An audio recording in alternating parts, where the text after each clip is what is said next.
क्या आप भी BPSC, Bihar police, Bihar SSC, SSC, railway, UPSC, CTET या एसटेट जैसी प्रतियोगिता परीक्षाओं की तैयारी कर रहे हैं? यदि हाँ, तो ये वीडियो आपके लिए बेहद महत्वपूर्ण है।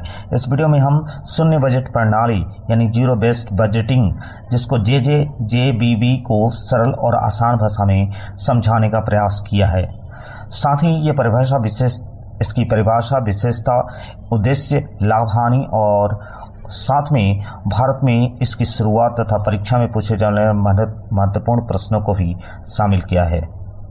इस वीडियो में आप जानेंगे कि शून्य बजट प्रणाली है क्या, जीरो बेस्ड बजटिंग का अर्थ क्या होता है, शून्य बजट प्रणाली की प्रमुख विशेषताएं क्या हैं, लाभ और उसकी हानियां क्या हैं, भारत में शून्य बजट प्रणाली की शुरुआत कब हुई है और परीक्षा में बार बार पूछे जाने वाले महत्वपूर्ण प्रश्न, एमसीक्यू एवं महत्वपूर्ण प्रश्नों की व्याख्या भी इस वीडियो को और भी उपयोगी बनाती है।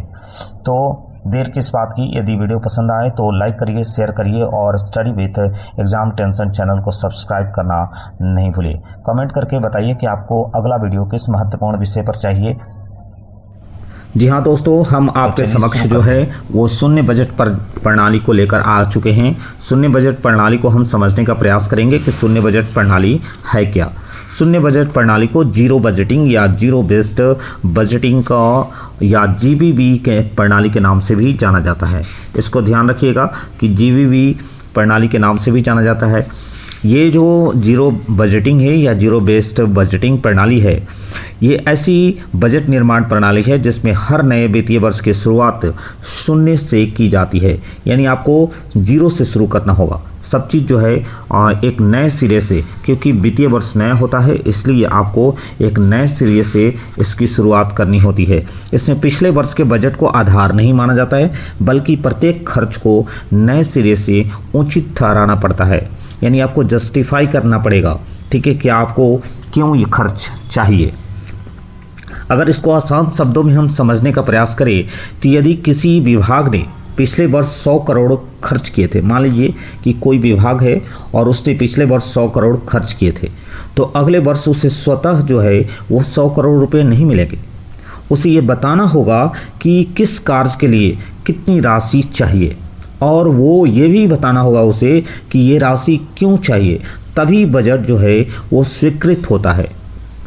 अदरवाइज बजट को स्वीकृत नहीं किया जाता है। शून्य बजट प्रणाली की हम प्रमुख विशेषताओं की बात कर लेते हैं।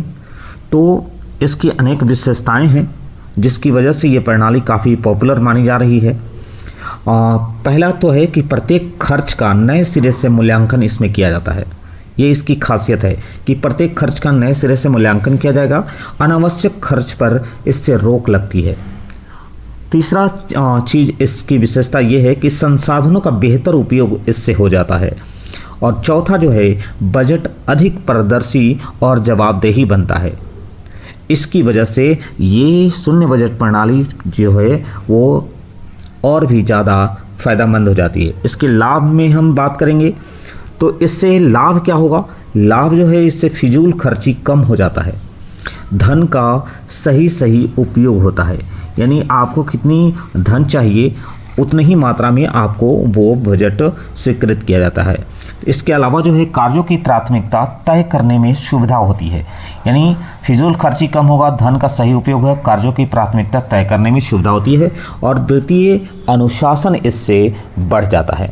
अब इससे हानि क्या है उसको भी हम जान लेते हैं कि जो शून्य बजट प्रणाली है उससे हानियाँ क्या है। इसमें जो है बजट बनाने में अधिक आपको समय लगता है, क्योंकि जब तक आप बजट बनाएंगे नहीं तब तक आपको वो फंड जनरेट नहीं किया जाएगा। आपको बताना होगा कि हमको किस लिए ये बजट चाहिए। तो इसमें बजट बनाने में आपको अधिक समय लगेगा। सभी खर्चों का बार बार विश्लेषण करना कठिन हो जाता है। कुछ खर्च ऐसे हैं जिसका विश्लेषण आप नहीं कर सकते, उसके लिए मुश्किल हो जाता है। इसमें बड़े संगठनों के लिए ये थोड़ा सा मतलब समस्या क्रिएट कर देता है। शून्य बजट प्रणाली का प्रतिपादन जो है वो पीटर ए फायर द्वारा 1970 में किया गया था। ये मतलब ये जो शून्य बजट प्रणाली है वो 1970 में लाई गई थी पीटर ए फायर द्वारा। भारत में इस प्रणाली को 1986 से 87 में तत्कालीन प्रधानमंत्री जो थे वो राजीव गांधी के काल में के दौरान जो है सरकार सरकारी स्तर पर अपनाने का ये पहल की गई थी। यानी 1986-87 में, यानी राजीव गांधी उस समय तत्कालीन प्रधानमंत्री थे, उन्होंने उनके काल के दौरान जो है इसकी पहल की गई थी। शून्य बजट प्रणाली के पीछे ये तर्क दिया जाता है कि जो भी व्यय गैर योजना व्यय के रूप में विकास कार्य में किए जाते हैं, यानी जो भी खर्च होगा वो गैर योजना व्यय के रूप में विकास कार्य में किए जाते हैं, उनका पूंजी निर्माण में कोई योगदान नहीं होता है।